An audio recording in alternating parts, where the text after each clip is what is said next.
La ofrenda. Era 1 de noviembre y para ser una fecha tan avanzada de cara al invierno, hacía calor.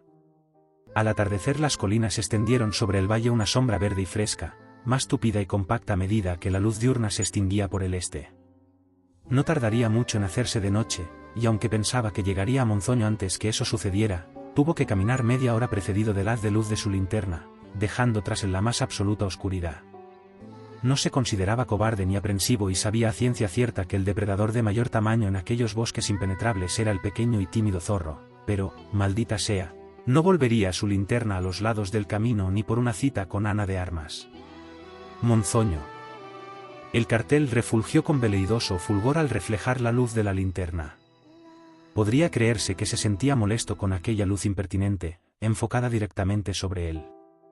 Antes de esto, en la misma dirección, Federico había distinguido un entramado de ángulos rectos que emergían en la noche al amparo de una débil claridad lactescente, producida sin duda por el alumbrado público del pueblo. Más tarde comprobaría que aquello que había ponderado hasta el extremo de considerarlo alumbrado público en realidad solo era una única farola, que defendía la plaza como un heroico soldado aislado de la civilización, ignorante de que su guerra había concluido hacía décadas. Dejando atrás el cartel señalizador, al que ni por todas las Anas de Armas del mundo se volvería a mirar, sintiendo en su espalda clavada su mirada ofendida, siguió andando hacia el pueblo campo a través. Antes de pisar la zona asfaltada, incurriendo en un optimismo precipitado y triunfalista, felicitándose por la expectativa de arribar a buen puerto, aliviado, apagó la linterna, con lo que enseguida se dio cuenta que era incapaz de andar 3 pasos sin tropezar.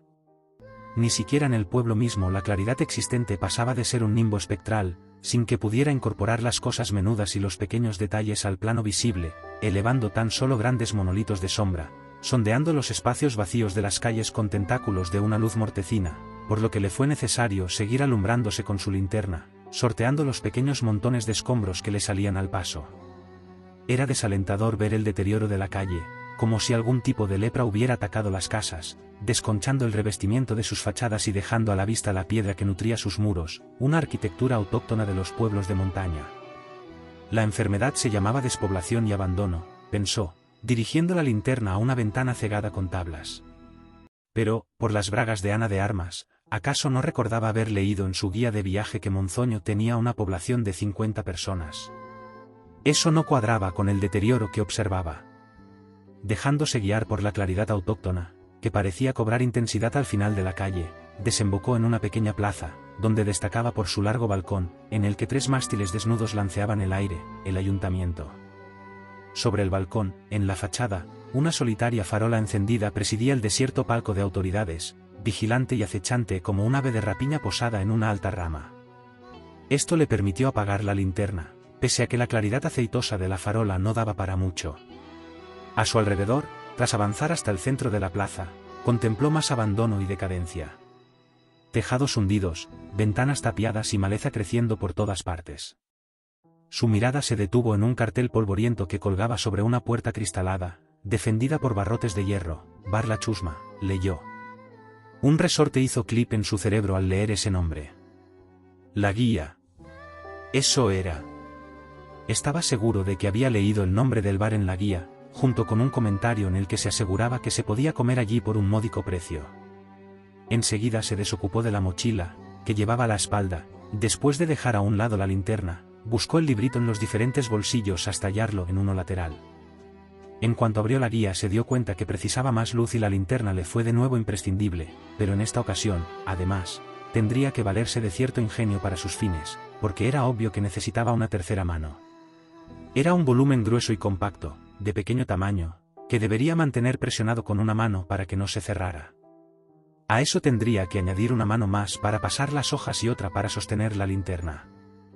Lo intentó primero mordiendo la carcasa, pero le fue imposible abrir tanto la boca. Luego colocó el largo cilindro de la empuñadura en el cuello, presionando el mentón contra el pecho. Sin embargo, con el sudor la linterna se le resbalaba una y otra vez. Al fin logró sostenerla fijándola bajo la axila derecha, felicitándose por su acierto.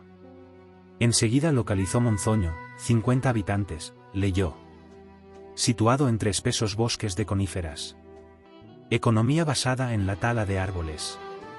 No tiene centro médico ni cuartelillo. Restauración, cuenta con un bar, La Chusma, y, pese a su nombre, se puede comer bien por un precio módico y aún le prepararán una cama para dormir. Correcto en parte, se dijo, levantando la vista de su libro para mirar el bar clausurado. En sus ojos brilló el destello de una revelación y volvió las páginas hasta llegar a la portada interior. Fecha de edición, 27 de enero de 1970, hacía 54 años. Este era su castigo por despreciar el papel satinado y las fotos con objetivo gran angular de las ediciones modernas, pero no se desanimó por ello, un poco de improvisación no le vendría mal, y siempre podría contar a sus conocidos que durmió al raso, bajo las estrellas. Retiró la linterna de su axila y después de apagarla la introdujo en el bolsillo de la mochila junto con la guía de viaje, forzando la tela para que cupieran ambas. Hecho lo cual, con los brazos en jarras, giró en torno suyo hasta completar una vuelta. Suspiró al pensar que tenía que buscar un sitio donde estirar el saco y la esponja, y giró la cabeza hacia la farola encendida, como si le pidiera consejo. Su luz la dotaba, respecto al resto del conjunto en ruinas, de una vida latente. ¿Tú sabes lo que pasó aquí?, preguntó a la farola en voz alta, volviendo todo el cuerpo hacia ella. ¿Me oyes? ¿Sabes lo que pasó aquí?, insistió, y miró de nuevo a su alrededor para dar más énfasis a su pregunta. Su mirada por último recayó en su mochila, a sus pies, y sin esfuerzo la alzó del suelo, cargándosela de nuevo a la espalda. Se había vuelto para irse. ¿Sabes?, dijo dirigiéndose a la farola, aunque no la mirara. Te pareces mucho a mi ex. Cuando se cabreaba se quedaba ahí plantada sin decir nada. Luego intentó dar un paso, pero un fuerte ruido a su espalda, algo así como un estallido o estampido, le hizo volverse, los ojos muy abiertos, sin pestañear, intentando registrar algún movimiento. Sin embargo, no pudo apreciar nada que le revelara la causa del ruido. Cuando al fin se decidió a pestañear, inspiró profundamente, y no sin dedicar una mirada suspicaz a la farola, cuyo brillo parecía agonizar por momentos, giró nuevamente sobre sus talones para irse. Esta vez consiguió dar 3 pasos, cuando una nueva detonación a su espalda le hizo detenerse. Antes que pudiera reaccionar, pero esta vez a su derecha, sonó otro estampido. En esta ocasión, con el rabillo del ojo, había visto caer algo y estrellarse contra el suelo. No fue necesario que se acercara a comprobar qué era lo que había caído, porque en ese momento, a su alrededor, se sucedieron numerosos desprendimientos como aquel, produciendo un estruendo tan fenomenal que le obligó a taparse las orejas con las manos, y que, subyugado, con temor de resultar herido, le hizo arrojarse al suelo. Cientos de tejas resbalaban de los tejados para acabar estrellándose contra el suelo, haciéndose añicos. Fue necesario que apartara las manos de las orejas para tirar de su ropa hacia arriba y cubrirse la boca y la nariz, al objeto de que el polvo que originaba aquel desastre no le ahogase.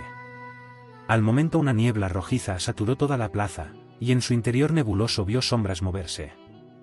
Esas formas eran demasiado reconocibles para eludir el terror que le inspiraron, personas, de todas las edades, pero en su mayoría eran ancianos en estado de decrepitud, siluetas encorvadas de movimientos torpes que avanzaban dando vueltas a la plaza en torno a él como punto central.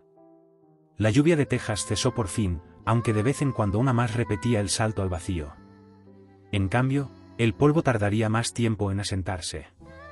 Mientras durase aquella nebulosa coloreada, alentada por la deficiente luz de la farola, el fantástico tío vivo de manchas oscuras seguiría danzando a su alrededor. Federico parpadeó con fuerza y reivindicó este pensamiento como si fuera un sortilegio, con la esperanza de que surgiera efecto y todo fuera una ilusión óptica. Pero su esperanza se trocó en horror cuando, sumadas a las sombras, unas voces implorantes y lastimeras surgieron de la nube de polvo.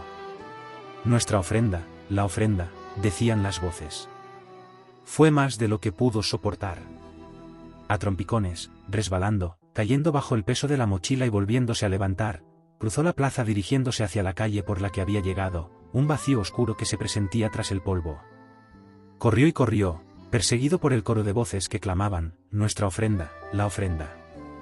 Gracias a la claridad que huía de la plaza, derramándose por la calle como un humor blancuzco, pudo sortear los obstáculos que le salían al paso, meras formas abstractas.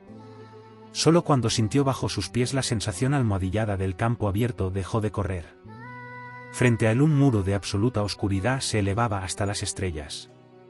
Se giró para saber la distancia que le separaba del pueblo. No demasiado lejos de donde se encontraba un fulgor opalescente refulgía sobre los tejados. Debía alejarse más, convino consigo mismo, pero era imprescindible que usara para ello la linterna. Sin pensarlo 2 veces se desembarazó de la mochila arrojándola al suelo, y palpando, buscó la forma cilíndrica de la linterna, pero sin éxito. Cada vez más nervioso aulló un juramento que se perdió en la noche. Esto pareció causar efecto, poniendo temor en esos espíritus traviesos de los bosques que se complacen en extraviar las cosas de los hombres, y al instante sus manos reconocieron el cuerpo de la guía, sobre la linterna, relacionando ambos objetos. Sin embargo, se hizo evidente que la suerte no estaba de su parte, porque después de forcejear con el librito, que se interponía en la apertura del bolsillo, la linterna se le resbaló de las manos sin que pudiera ver dónde había caído. Otro juramento restalló en la oscuridad de la noche, pero esta vez sin resultados, ya que lo único que consiguió después de arrodillarse y buscar a tientas fue llenarse las manos de arañazos. Unas risitas fugitivas, como el tintineo de cascabeles, solo audibles para los puros de corazón, atravesaron la maleza hacia lo profundo del bosque. Descorazonado ante la imposibilidad de encontrar la linterna, se sentó allí mismo, rodeado por una maleza de hierbajos y piedras. Inspiró profundamente y de espaldas al pueblo, decidió esperar a que se hiciera de día. De vez en cuando, una ráfaga de viento arrastraba hasta el rumor de aquel lamento fúnebre, la ofrenda, nuestra ofrenda, erizando el cabello de su nuca y helándole el sudor que resbalaba por su espalda. Para no salir corriendo, consciente de las graves consecuencias que esto podría acarrearle, cogía en sus manos puñados de arenisca y la apretaba hasta que el dolor se imponía al pánico. Y a pesar de ello el sueño acabó venciéndole. El gorjeo de las aves silvestres, más pendenciero que bucólico, le despertó al rayar el alba.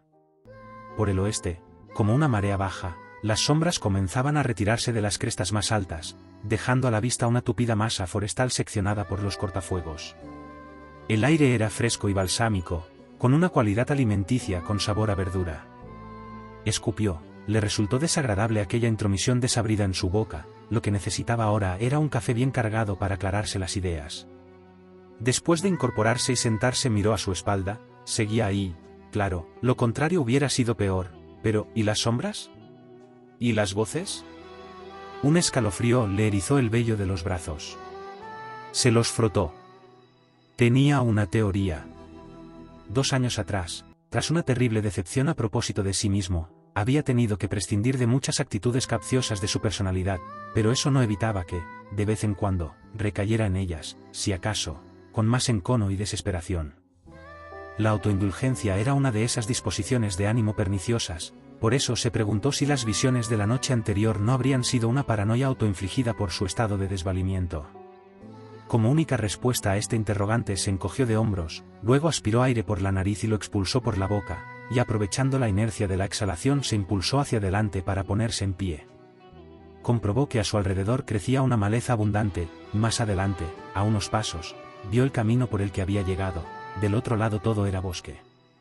Pese a la cercanía del camino, estaba claro que no habría llegado muy lejos sin una luz que iluminase sus pasos. Podría haber seguido recto o seguir el camino, pero en cualquier caso, el resultado seguramente le hubiera deparado varias caídas. Dedicó 20 minutos a buscar la linterna entre los hierbajos y tras no hallarla, lleno de frustración, le dio una patada a una piedra, que rodó hasta el camino. La pérdida de este objeto le dio otro motivo para ponerse en marcha rápidamente y largarse de allí, no quería que la noche le sorprendiese otra vez en despoblado sin luz. Solo al tercer intento, con la vista siempre dirigida al pueblo, como a un animal furioso e imprevisible capaz de atacarle, consiguió pasar los brazos por las correas de la mochila de forma adecuada. Volviendo la cabeza a cada paso, incluso con riesgo de tropezar, caminó la media docena de metros que le separaban de la estrecha franja de brea del camino.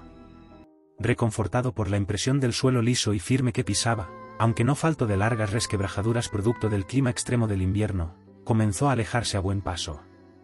No se había alejado tanto que, al girar la cabeza, a su espalda no divisase el arrumbado conjunto de las casas del pueblo, cuando delante de él, como si hubiera surgido por arte de magia, divisó una construcción que en sí misma era una extensión del pueblo. Por encima de la tapia baja descollaban las cruces y allí donde había partes derrumbadas, entre una maleza seca, se adivinaban los rectángulos de las lápidas. Un pensamiento obsesivo comenzó a resonar en su cerebro con la insistencia de un pulso acelerado, hasta que sus propios labios empezaron a repetirlo: nuestra ofrenda. Nuestra ofrenda. Nuestra ofrenda. El sol había escalado con rapidez hasta alcanzar una altura suficiente para dominar con sus rayos todo el valle. Parecía estar muy interesado en el hombre parado a la entrada del pequeño y abandonado cementerio. ¿Qué tramaría? Lo vio sacudirse el bulto que cargaba a la espalda y arrodillarse para sacar algo de él, un objeto que le devolvió sus propios rayos. Su gran experiencia en cosas de seres humanos le reveló que se trataba de algo metálico, y que, por su tamaño y forma, era un cuchillo, más exactamente lo que los hombres denominaban una navaja, un utensilio de pequeñas dimensiones, tan útil como siniestro en ocasiones. El hombre se alejó del cementerio empuñando el arma en su mano, pero su actitud no era amenazante ni agresiva, en cambio, parecía revestido de una aura sacerdotal en la encomienda de un sacrificio. Con su pequeño estilete ritual en alto, como una antorcha purificadora, se internó en el bosque y cuando regresó, después de media hora larga, traía, apretado contra el pecho, un gran ramo de flores mustias, donde abundaban los azafranes de monte y las amapolas, e incluía retazos de zarzas, donde ardían con fulgor eléctrico bayas de color rojo y amarillo. 2 veces más se adentró en el bosque, regresando cada vez con un manojo grande de verdura, sin que en ellos hubiera más que unas pocas florecitas y algunas bayas, y el resto eran tallos verdes de plantas. Con todo eso compuso unos pequeños ramilletes que, ya a la caída de la tarde, fue dejando sobre cada lápida. ¿A quién de sus conocidos podría contar su aventura que no pensase que era el mismo tipo que hace un año había arguido una abducción extraterrestre para no volar a Japón con una delegación empresarial, para vender energía renovable Made in Spain? Se preguntaba mientras se alejaba, viendo cruzarse en su camino las sombras de los árboles que crecían a mano izquierda. Tendría que hacer noche otra vez en descampado, había perdido más de medio día en la ofrenda. Aquella broma de Japón le había costado el trabajo, pero antes de eso su matrimonio ya hacía aguas. Y no era un detalle menos importante que su jefe y su exmujer fueran padre e hija. Se paró en medio de la calzada pensativo, se chupó el dedo índice y con él escribió en el aire. Era 1 de noviembre, día de Todos los Santos, y hacía calor para ser una fecha tan próxima al invierno. Fin.